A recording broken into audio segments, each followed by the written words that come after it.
Jadi bagaimana? Apakah kau yang akan menjadi lawan bertarung untuk menguji kekuatanku? Mendengar itu, wajah manajer Oh pucat. Dia tidak dapat menjawab pertanyaan Chun Yeon. Dia baru saja menyaksikan sebuah hal yang luar biasa tepat di depan matanya. Bahkan sulit untuk berani membayangkan tingkat energi internal seperti apa yang dibutuhkan seseorang untuk mampu menghancurkan lempengan batu safir hanya dengan menekannya. Apakah dia benar-benar berada di level harimau? Tidak, kurasa bahkan dia lebih tinggi. Manajer Oh baru menyadari sebenarnya dia belum pernah bertemu dengan seseorang yang berada di level kekuatan yang lebih tinggi dari superior. Saat dia mengingat bahkan prajurit pendekar terkuat di kota Jinan hanya mampu menghancurkan 5 lempengan, tapi orang di hadapannya ini menghancurkan sekaligus semuanya hanya dengan menekannya. Dia pasti bukanlah manusia biasa. Hei, aku bertanya padamu, siapa yang akan melawanku? Chun Yeon bertanya sekali lagi karena sedari tadi dia belum mendapatkan jawaban. Begini, Pak Kepala Keamanan So. Orang ini adalah pendekar yang benar-benar kuat. Tidak ada seorang pun di sini yang dapat berurusan dengannya. Manajer Oh tidak menjawab pertanyaan Chun Yeon, malah mengatakan hal itu kepada Kepala Keamanan So. Dia mengatakan terus terang atas ketidakmampuannya. Bahkan pemimpin Departemen Murim Kota Jinan tidak akan pernah berani melawan monster ini. Berpikir untuk berani menghadapinya saja adalah sebuah tindakan yang bodoh. Lalu Kepala Keamanan So Yang Yun berkata, "Apa maksud Anda, Manajer Oh? Apakah kau tidak melebih-lebihkannya? Dia hanya melakukan satu tes." Tapi dari apa yang kau katakan barusan, seakan-akan kau sudah dapat mengetahui seberapa besar kekuatannya. Walaupun So Hyang Yun juga menyaksikan saat Chun Yeon menghancurkan lempengan batu safir di depan matanya. Namun, dari sudut pandang orang biasa, dia tidak bisa begitu mengerti mengapa sang pemeriksa membiarkannya lulus, bahkan tanpa membuatnya menjalani semua tes. Pak Kepala Keamanan, apakah Anda tidak tahu siapa orang paling berbakat di dunia murim? Iya, aku mengatakan ini karena aku tahu apa yang kau maksud. Tapi, jika tanpa menyelesaikan semua tes, bagaimana Anda bisa menilai wakil ketua ini? Sebenarnya hanya ada satu hal yang So Yang Hyun ingin ketahui. Apakah wakil ketua grup Yongchun yang arogan ini benar-benar orang berbakat? Jika hasilnya seperti ini, maka grup Yongchun akan mendapatkan kontrak seperti yang mereka inginkan. Para pendekar murim di zaman ini dikendalikan oleh pemerintah. Namun jika ada sebuah kelompok murim yang mendapat kuasa dan memiliki kekuatan yang setara dengan pemerintah, maka ini akan menjadi hal yang buruk. Perhatian semuanya, apakah ada yang ingin menjadi lawan sparring partner bagi orang ini untuk menguji kekuatannya? Seperti tidak percaya dengan keputusan manajer Oh, So Hyang Yun berteriak dan bertanya kepada semua orang yang berada di stadion itu. Namun tidak ada yang berani angkat bicara ataupun maju. Manajer Oh yang tidak merasa senang dengan perilaku dari So Hyang Yun langsung berbicara. Kami semua telah melihat kekuatan dari wakil ketua grup Yongchun. Dia adalah... Permisi, apakah tidak apa-apa jika aku yang mencobanya? Tiba-tiba ada yang memotong pembicaraan manajer Oh dan berkata seperti itu. Manajer Oh tampak bingung pada orang itu. Petugas Ji, apa yang ingin kau lakukan? Orang itu bernama Ji Hun Tak, seorang anggota baru yang baru-baru ini ditugaskan di Departemen Murim. Dia tahu bahwa dia adalah seorang prajurit tingkat master di awal 30-an. Tetapi manajer Oh tidak bisa mengerti apa yang sedang dia coba lakukan. Petugas J, sudahlah. Dia bukan tandinganmu. Tapi manajer O, jika aku tidak mencobanya, bagaimana aku bisa tahu bahwa dia bukan tandinganku? Dasar keras kepala. Manajer O benar-benar tidak bisa mengerti mengapa Ji Hoon-tak tampak sangat bersemangat meskipun dia melihat Chun Yeon mampu menghancurkan lempengan batu safir dengan mudah. Ayolah, manajer O, berikan aku kesempatan. Siapa yang tidak ingin melewatkan kesempatan untuk dapat bertarung dengan pendekar yang begitu kuat? Saat mengucapkan kata-kata itu, tatapan mata Ji Hoon-tak mengarah ke tempat lain.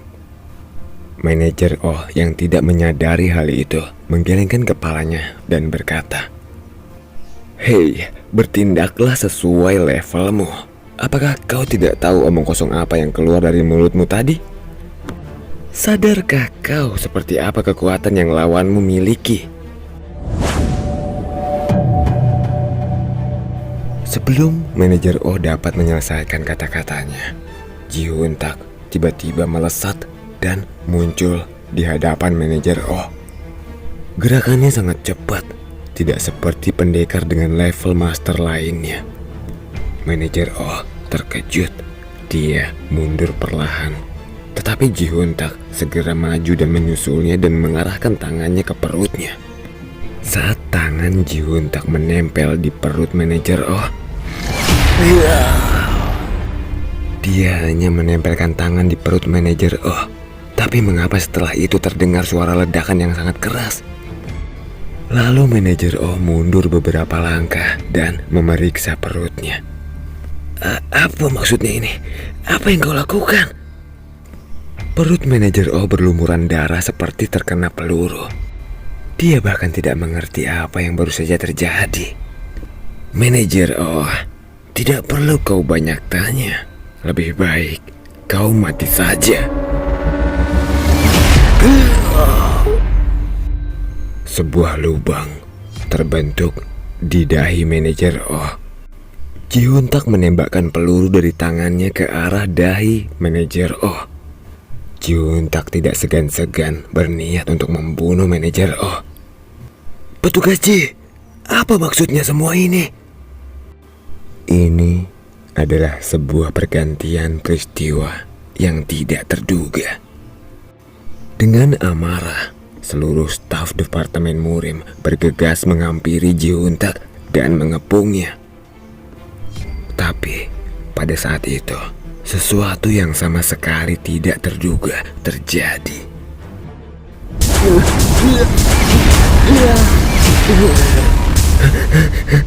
Apa-apaan ini? Tiba-tiba para karyawan yang bekerja di stadion menyerang para pekerja Departemen Murim. Seperti halnya Ji Hoon-tak, mereka menembakkan peluru menggunakan peredam suara. Mereka mengincar titik vital staf Departemen Murim dan langsung membunuh mereka. So Hyang-hyun, sang kepala keamanan, benar-benar terkejut. Dia tidak dapat memahami situasi saat ini. Apa yang sebenarnya sedang terjadi? Dalam sekejap, semua prajurit Murim terbunuh tepat di hadapan matanya. Apakah teroris telah menyusup di balai kota? Mereka yang dianggap teroris itu berjumlah sekitar 20 orang. Dengan perasaan panik, So Hyang-hyun berbisik kepada wakil wali kota yang ada di sebelahnya. Wakil wali kota, saya pikir sebaiknya kita harus segera pergi dari sini. Tapi So Hyang-hyun sekali lagi dibuat terkejut. Tatapan mata So Hyang-hyun melebar. Dia merasakan ada logam keras menempel di belakang kepalanya. Ketika dia perlahan menoleh ke belakang, dia melihat wakil wali kota mengarahkan pistol ke arahnya. Wakil wali kota? Apa maksudnya ini? Dia tidak pernah menyangka bahwa wakil wali kota adalah salah satu dari teroris itu. Lalu wakil wali kota berbicara. Bagaimana dengan kamera CCTV-nya? Lalu salah satu dari mereka yang menyerang staf Murim menjawab, "Semuanya sudah diurus, Pak." Bagus, bagus. Setelah mendengar itu, tatapan mata So Yang Yun secara alami beralih menoleh ke arah kamera CCTV yang tergantung di stadion. Tidak ada kedip berwarna merah di kamera CCTV yang menandakan bahwa kamera itu tidak aktif.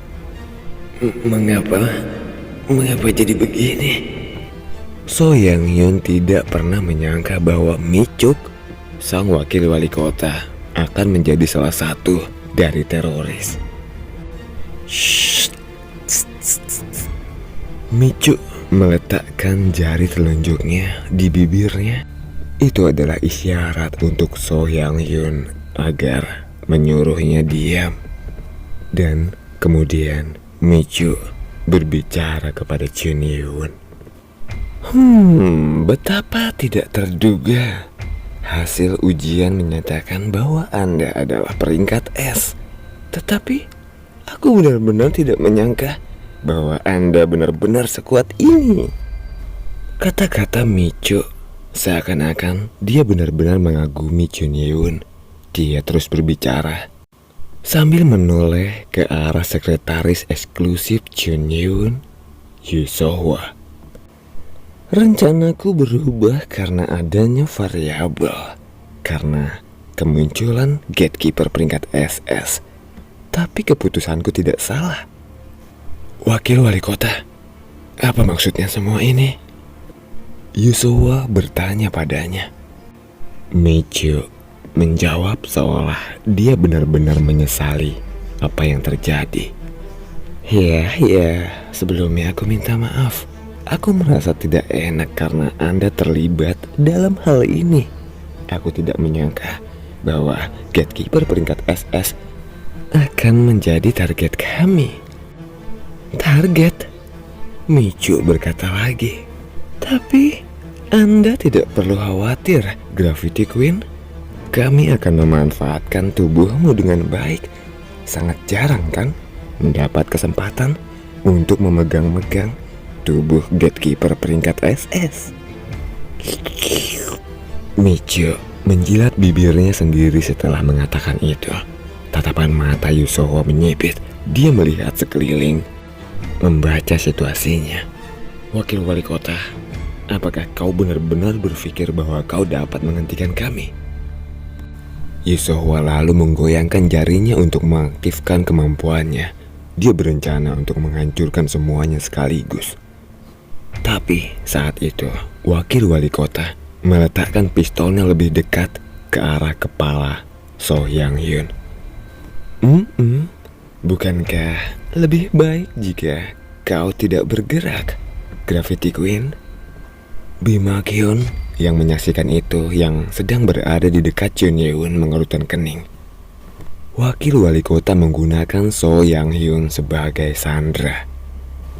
Jika So Yang Yun mati, maka semua pekerjaan yang dilakukan grup Yongchun untuk membuatnya berada di pihak mereka akan menjadi sia-sia. Jika So Yang Yun mati, maka kerja keras dan sumbangan yang selama ini mereka berikan akan menjadi tidak berguna. Bukankah selama ini kau mendapatkan banyak sumbangan dari grup Yongchun? Kepala keamanan So Yang Yun. Wakil wali kota telah menjabat selama 3 periode di kota Jinan. Tentu saja dia mengetahui hal itu. Lalu Bima Kyun mengirim pesan telepati ke arah Chun Yun. Wakil ketua, kepala keamanan So Yang Yun tidak boleh mati. Perusahaan kita telah banyak berinvestasi kepadanya. Pada saat itu, orang lain muncul dari lantai 2 pagar stadion dan melompat ke bawah. Bagus, kalian berhasil tepat waktu. Tim kedua, tampaknya kelompok teroris ini dibagi 2 tim. Tim 1 dan tim 2. Masing-masing tim memiliki 10 orang. Sepertinya ini adalah sebuah gangster. Orang yang mengenakan topi hitam dan mantel buru bere berdiri di pagar melengkung, tampak seperti seorang pemimpin mereka. Maaf, aku agak terlambat karena aku harus berurusan dengan mereka dulu. Seperti kata-katanya, dia baru saja membunuh orang yang ada di stadion semuanya. Stadion sunyi, hanya ada mereka di sana. Jun Yeun, Yoo So-hwa, Bima Kyon, So Hyang Hyun, wakil wali kota, dan para teroris. Wakil wali kota tersenyum dan berbicara lagi kepada Jun Yeun. Baiklah, wakil ketua, mari kita selesaikan ini dengan segera. Sebenarnya aku cukup terkejut dengan rencana wakil ketua grup Yongchun yang tidak ingin mendaftar sebagai prajurit murim, tapi ingin ikut serta dalam pertarungan diet. Bahkan di kantor wali kota, Anda membuat pernyataan radikal akan membunuh semua pendekar murim dan gatekeeper. Itu memang terdengar sangat mengesankan. Saat ini, So Hyang Hyun yang sedang menjadi sandera, wajahnya pucat. Dia tidak pernah menyangka bahwa dia akan dijadikan sandera. Dia merasa kematiannya bisa datang kapanpun.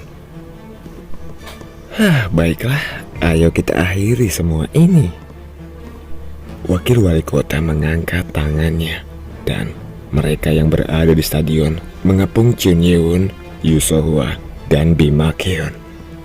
Melihat itu, Mi Juk memiliki ekspresi wajah penuh kepuasan.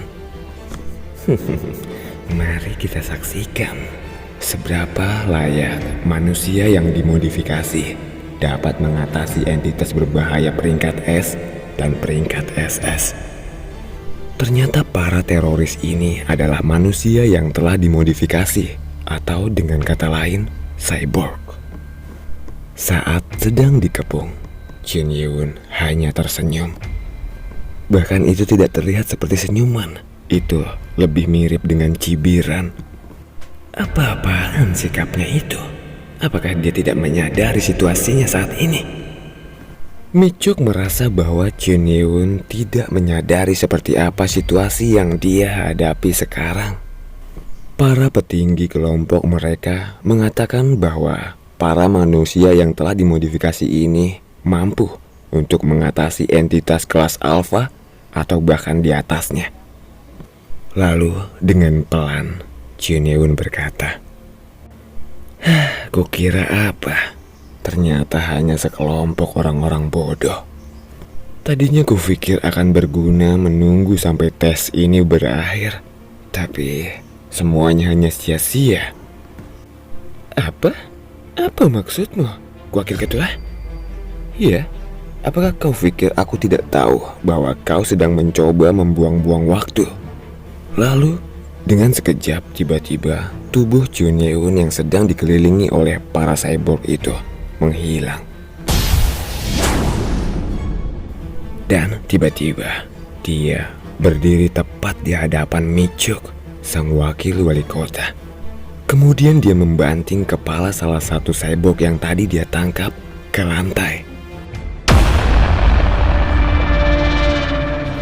Dengan sekejap, Jun Yeun mengalahkan salah satu cyborg dengan cara membenamkan kepala cyborg itu ke lantai stadion.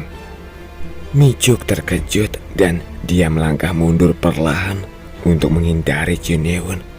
Dia lalu mendengar suara dingin dari Jun Yeun. "Terima kasih karena kau telah bergerak seperti yang kufikirkan."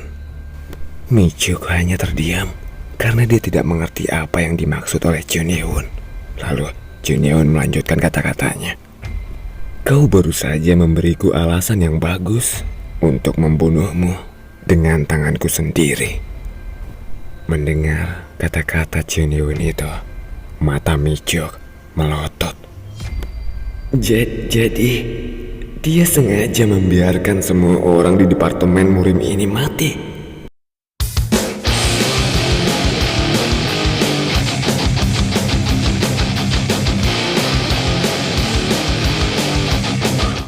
Oke, sekian dulu cerita dari saya. Jangan lupa komen ya. Terima kasih atas like, share, dan subscribe-nya. Saya pamit undur diri. Sampai jumpa lagi.